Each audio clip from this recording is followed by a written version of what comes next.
Nous allons maintenant écouter un autre chef d'entreprise qui va témoigner, qui est dans des métiers en tension en tout cas, et qui va témoigner des aides à l'embauche des jeunes. Donc bonjour, je suis Lionel Vincent, je suis un franchisé de la boulangerie Feuillette. Nous avons ouvert notre boulangerie à Nevers le 25 août de cette année et nous avons, avec mon fils qui est associé avec moi dans l'affaire, voulu embaucher des jeunes parce que nous croyons en la mixité et en la capacité des jeunes pour venir nous apporter un peu leur dynamisme et puis le modernisme qui nous manque à nous les anciens. Donc nous avons voulu créer dans l'équipe que nous avons embauchée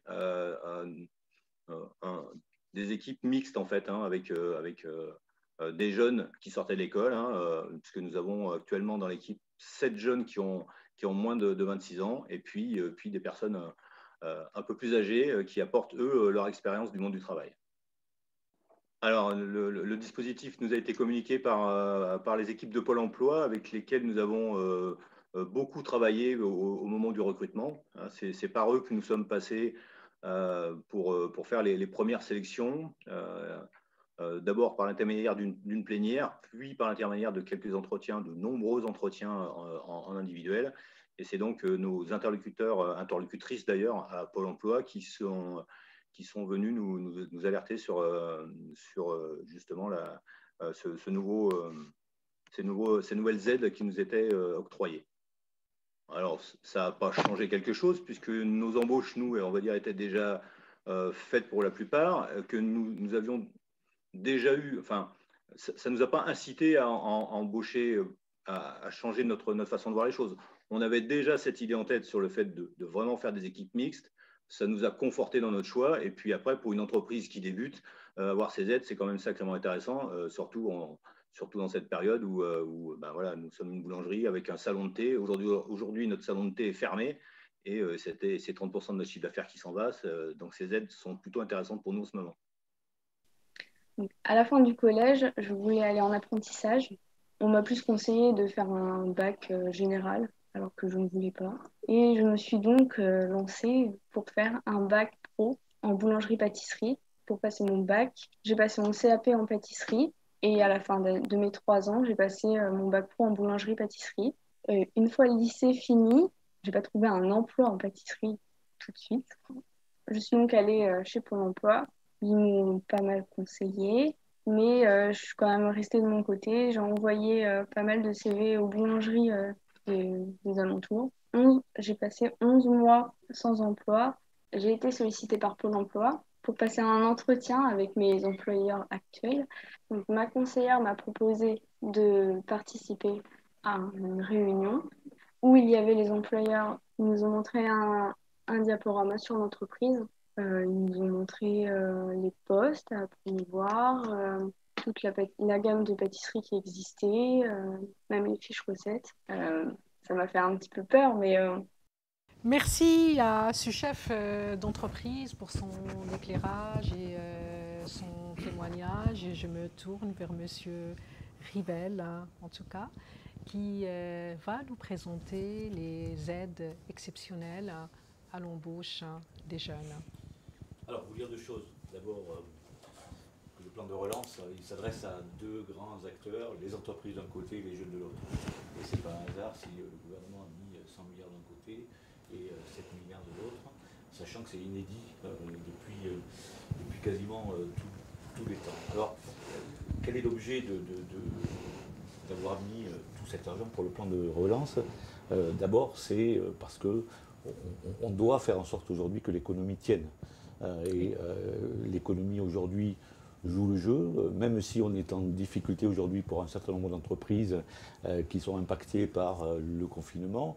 Je crois qu'on peut dire qu'une partie de l'industrie tient bien, puisque on est passé de moins 32% en chiffre d'activité il y a quelques mois à aujourd'hui moins 12%. Et donc on voit que l'on remonte la pente et c'est bien. Et les entreprises jouent le jeu, très important parce que ça va servir aux jeunes et ça sert aux jeunes qui, aujourd'hui, dans le cadre de toutes les aides dont on a vu vraiment des exemples formidables aujourd'hui, sont utiles pour à la fois travailler sur les compétences nécessaires dans les entreprises pour repartir et également pour les jeunes pour profiter finalement de la crise, je ne sais pas si je peux dire ça, mais c'est une opportunité finalement de se relancer dans la logique de compétences. Et je vais essayer d'expliquer en quoi l'ensemble des aides du plan de relance pour les jeunes contribuent à ça. Alors, d'abord, le plan de relance pour les jeunes, Jeunes une solution, il est en 3 volets. Hein. Le premier volet, c'est donner une expérience aux jeunes en entreprise. Ce sont deux mondes qui ne se connaissent pas toujours, on l'a vu, mais on voit qu'il y a beaucoup d'entreprises qui disent finalement en territorialisation, en proximité, finalement j'ouvre mon entreprise aux jeunes parce qu'il est important que je puisse rénover mes compétences, mais également ouvrir cette voie d'espoir à nos jeunes. Il y a un chef d'entreprise qui tout à l'heure, en quartier politique de la ville, a dit il faut leur donner cette chance. Il n'y a aucune raison qui n'y ait pas droit. Le deuxième volet, c'est orienter les jeunes vers les compétences des territoires, là où il va y avoir de l'emploi.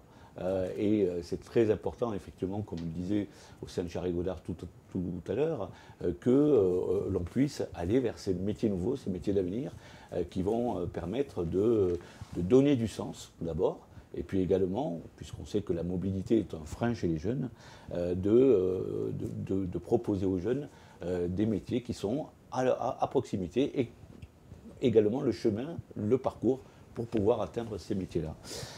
Et puis le troisième point, c'est encourager les entreprises à l'embauche. Et là, pour le coup, on a vu des aides à l'apprentissage, on a vu des aides à l'embauche. Et les entreprises, ce n'est pas uniquement les entreprises du domaine marchand, c'est également les entreprises et les associations du domaine non marchand, où il y a également de l'emploi. Et là également, le plan de relance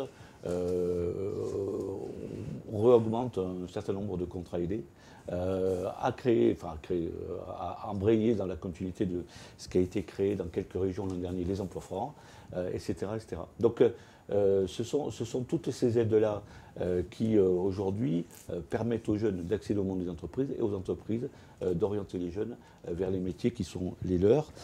Alors c'est très important de voir que effectivement il y a des missions d'intérêt général, il y a des aides à l'embauche et il y a des orientations vers les métiers d'avenir et les métiers en territorialisation. Il y a également un troisième point qui est souvent oublié, c'est l'encouragement à l'entrepreneuriat. Peut-être qu'on a été trop habitué dans nos sociétés au salariat, mais l'entrepreneuriat est une voie d'accès également à l'emploi.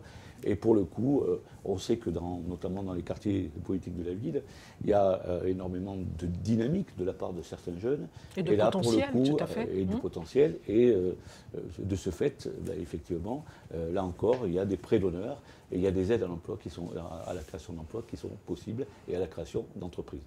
Voilà un peu la synthèse de ce que l'on vient de voir.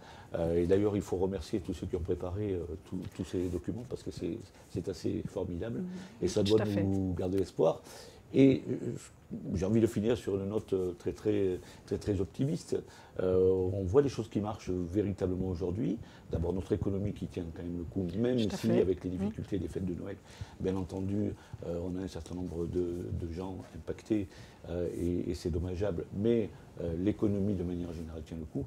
Et puis, il y a des choses qui tiennent bien le coup. L'apprentissage, par exemple, dont on vient de parler. On est en chiffres aujourd'hui à des niveaux d'embauche de l'apprentissage qui sont les mêmes que ceux que l'an dernier. On a bon espoir en 2020 de dépasser l'année 2019 qui a été une année exceptionnelle. Donc voilà, beaucoup d'espoir dans ce plan jeune, un jeune, une solution.